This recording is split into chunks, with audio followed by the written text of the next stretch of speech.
ఒరే కొజ్జాలంజా కొడకా రేపొద్దున ముష్టెత్తుక్కోరా. ఉపాధ్యాయుడంటే ఆయన దేవుడితో సమానంరా పనికిమాలినెదవా. నీకు పుట్టగతులుండవురా. రేపొద్దున రోడ్లపైన భిక్షమెత్తుకోరా కొజ్జేదవా. సిగ్గులేదు.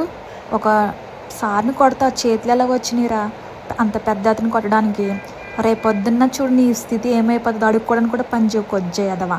సార్ని కొడతావు ఆ పనికిమాల మంది ఎలా చూస్తున్నావు చూడు. ఈడ్చిడ్చి తన్నేసి 4 కాళ్ళు చేతులు కట్టేసేసి చెయ్యాలి ఈ ఎదవని పనికిమాలినెదవా. అతను మంచి చెప్తే మంచి ఎవరికి నచ్చదురా కొజ్జాగే. సావు రేపటి నుంచి అడుక్కోరా రోడ్ల మీద. అందరికీ నమస్కారం. నేను మీ గోపాలకృష్ణ కోరుపులు.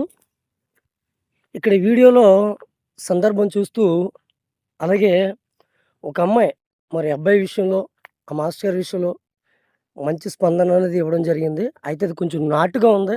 అయినా కూడా ఇలాగే ఉండాలి. ఆడవాళ్ళు కూడా ఇలాగే సమాధానం చెప్పాలి. ఇలాగే ఖచ్చితంగా హెచ్చరించాలి. అది తప్పులేదు. సో అందుకు నేను కూడా ఒక సాటి మనిషిగా ఇందులో ఏకీభవిస్తూ నేను కూడా ఒక వాయిస్ ఓవర్ అనేది ఇవ్వడం జరుగుతుంది. అదేంటంటే మొట్టమొదటి చెప్పాలంటే ఉపాధ్యాయుడు అంటే దేవుడి తర్వాత దేవుడు అనేది చెప్పుకోవచ్చు. అలాగే తల్లిదండ్రుల తర్వాత కూడా ఒక తల్లి తండ్రి ఉన్నాడు అనుకోవచ్చు. ఎందుకంటే అతను ఉపాధ్యాయుడైన ఒక పిల్లవాడు చదువుకోవడానికి కారకుడు ఆయనే. ఆ చదువుకున్న తర్వాత మంచి ఉద్యోగం వచ్చి మంచి పొజిషన్‌లో ఉండడానికి కూడా కారకుడు ఆయనే. ఆయన లేకపోతే మనం పొజిషన్‌లో ఉండలేం. మన తల్లిదండ్రులు పెంచి పెద్ద చేయగలరు కానీ చదువు అనేది ఒక ఉపాధ్యాయుడి చేతిలో ఉన్నది. సో అలాంటి ఉపాధ్యాయుడు మరి అబ్బాయిని ఏమన్నాడో తెలీదు. సంథింగ్ ఇక్కడ కొటేషన్ ఏముందంటే బాత్రూంలో సిగరెట్ అండ్ గంజాయి తాగుతున్నాడని మరిక్కడ మెన్షన్ చేయడం జరిగింది. సో అదే విషయం అయితే గనక ఆ ఉపాధ్యాయుడు చేసింది మహా అయితే ఒక మాట అని ఉంటాడు. ఎందుకంటే మరి అతని వయసుకు తగ్గట్టు కొట్టలేడు. ఒక మాట అని ఉంటాడు. ఆ మాటకి ఆ కుర్రాడు ఒళ్ళు కొవ్వెక్కి కళ్ళు నెత్తికెక్కి మరి తల్లిదండ్రుల పెంపకం అలా ఏడిసిందని చెప్పుకోవచ్చు. తల్లిదండ్రులు కరెక్ట్‌గా పిల్లల్ని పెంచితే అది క్రమశిక్షణ, సంస్కారం, విధేయత, సభ్యత అనేవి ఉంటాయి. పెద్ద, చిన్న అనేది. తల్లిదండ్రులే క్రమశిక్షణ అనేది ఇవ్వకపోతే అది పిల్లలు ఏమైపోతారంటే ఈ రోజున తల్లిదండ్రులు ఉపాధ్యాయుడిని కొట్టడం జరిగింది.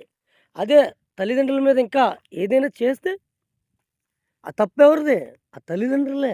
ఆ తల్లిదండ్రులే వాడి గాలికి అచ్చోసిన ఆంబోతులో వదిలేస్తే ఇలాంటి పరిణామాలు ఎదురవుతుంటాయి. ఏవండీ?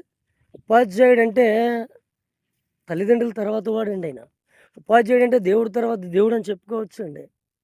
అలాంటి ఉపాధ్యాయుడిని అదీని వృద్ధాప్యంలో ఉన్న ఉపాధ్యాయుడు మనకు కనపడుతున్నాడు ఆయన. అరిపేదగా ఉన్నాడు. అదే కొంచెం బందోబస్తుగా ఉంటే ఇతను తిరిగి కొడితే ఏమైపోతాడండి అది? లేదు అతను పక్కన పెట్టండి. అతని తరపున ఎవరన్నా వచ్చి సరిగ్గా 4 కొడితే ఏమైపోతాడాడు?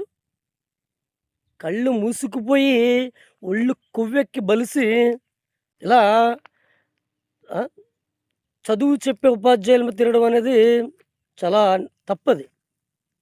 ఈ రోజున ఉపాధ్యాయుడంటే మన తల్లిదండ్రులు మనకెంత మంచి చెప్తారో, మనం ఎంత బాగుండాలనుకుంటామో అంతకంటే ఎక్కువ ఉపాధ్యాయుడు కూడా కోరుకుంటాడు. తన స్టూడెంటు ఒక మంచి ప్రయోజకుడు అవ్వాలి, ఒక సంస్కార వ్యక్తి అవ్వాలి, ఒక సభ్యత ఉండాలి, ఒక సొసైటీలో ఒక మంచి పేరు తీసుకురావాలి.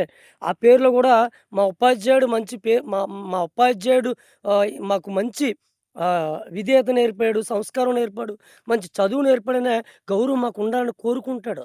అది తప్పించి ఉపాధ్యాయుడు ఇంకేం కోరుకుంటాడండి? వాడి కళ్ళు నెత్తికెక్కిపోయి, ఒళ్ళు కొవ్వెక్కిపోయి ఒక ఉపాధ్యాయుడును ఒక అల్పంగా ఉన్న ఉపాధ్యాయుడి మీద చేయి చేసుకోవడం అనేది ఎంత తప్పో చూడండి అది. ఇలాంటి వ్యక్తిని ఖచ్చితంగా ఇప్పటికైనా వాళ్ళ తల్లిదండ్రులు సరైన గుణపాఠం చెప్పకపోయినా, అలాగే చట్టబద్ధమైన ఉపాధ్యాయుల మీద చేయి వేసినందుకు పోలీసు వారు గౌరవనీయులైన పోలీసు వారు కూడా ఇతనికి సరైన కౌన్సిలింగ్ ఇవ్వకపోయినా ఇలాంటి వ్యక్తులు ఎప్పటికైనా ప్రమాదమే. ఈరోజు ఇతనయింది. ఈ అబ్బాయి అయ్యేవాడు. రేపొద్దున ఇంకొక అబ్బాయి అవుతాడు. ఇలా ఎంతమంది మీద, ఎంతమంది గురువుల మీద, ఎంతమంది స్టూడెంట్స్ ఇది చేసుకుంటారనేది కూడా మనం చెప్పలేము అది. ఇప్పుడు మంచివాళ్ళే చెడ్డవాళ్ళుగా మారవచ్చు. చెడ్డవాళ్ళే మంచివాళ్ళుగా అయిపోవచ్చు. కాదనట్లా. కానీ సమయం వచ్చినప్పుడు ఆ సమయం వచ్చినప్పుడు, ఆ సందర్భం వచ్చినప్పుడు ఖచ్చితంగా దానికి చెప్పవలసిన ఆహ్, మాట చెప్పాలి. చేయవలసిన కార్యక్రమం జరిగించాలది. సో, ఇతని విషయంలో కూడా మరి గవర్నమెంటు అనే ఒక డిపార్ట్‌మెంట్ వాళ్ళు కూడా చర్యన చర్య తీసుకొని అతనికి కౌన్సెలింగ్ ఇచ్చి, మందలించి ఈసారి ఇలా ఉండకూడదు అని ఒక చిన్న పనిష్మెంట్ ఇవ్వగలిగితే మరొక ఉపాధ్యాయుడి మీద ఇలాంటి మూర్ఖపు కార్యక్రమాలు జరగవని నేను చాలా గౌరవంగా చెప్పుకుంటూ ఉన్నానండి. ఆహ్, ఈ అలాగే ఒక రకంగా చెప్పాలంటే మన తల్లిదండ్రులు ఎంతగా బాధ్యతగా ఉన్నారో అంతకంటే ఎక్కువగా మనకి చదువు చెప్పే గురువులు ఉంటారు. నేను చదువుకున్న వ్యక్తినే. నాకు చదువు చెప్పిన గురువులు కనపడితే నేను కూడా వాళ్ళని ఎంతో గౌరవంగా, సంస్కారంగా వాళ్ళని గౌరవిస్తూ ఉంటాను. అది మన హక్కు, మన బాధ్యత. మనకి చదువు నేర్పించారు. చదువు నేర్పించి ఒక ఉద్యోగంకి వెళ్ళకపోయినప్పటికీ కూడా, ఒక డిపార్ట్‌మెంట్‌లో లేనప్పటికీ కూడా, మనం ఖచ్చితంగా వాళ్ళు చదివి చెప్పిన చదువైనా మనకు ఉపయోగపడుతుంది ఏదో ఒక రకంగా. సో, అందుకు మనం వాళ్ళని గౌరవించాలి. అలాంటి గౌరవం లేని వ్యక్తులు, అలాంటి గౌరవించని వ్యక్తులు సొసైటీలో ఉంటే ఎలా ఉంటదంటే, అడవిలో తిరిగే మృగాలకి, మనుషులకి తేడా ఉండదండి. మనం సొసైటీలో మనుషుల మధ్యలో ఉన్నాం. మనం మనుషులుగా పుట్టాం. అది మాత్రం గుర్తుంచుకుంటే అది చాలది. ఏవండీ?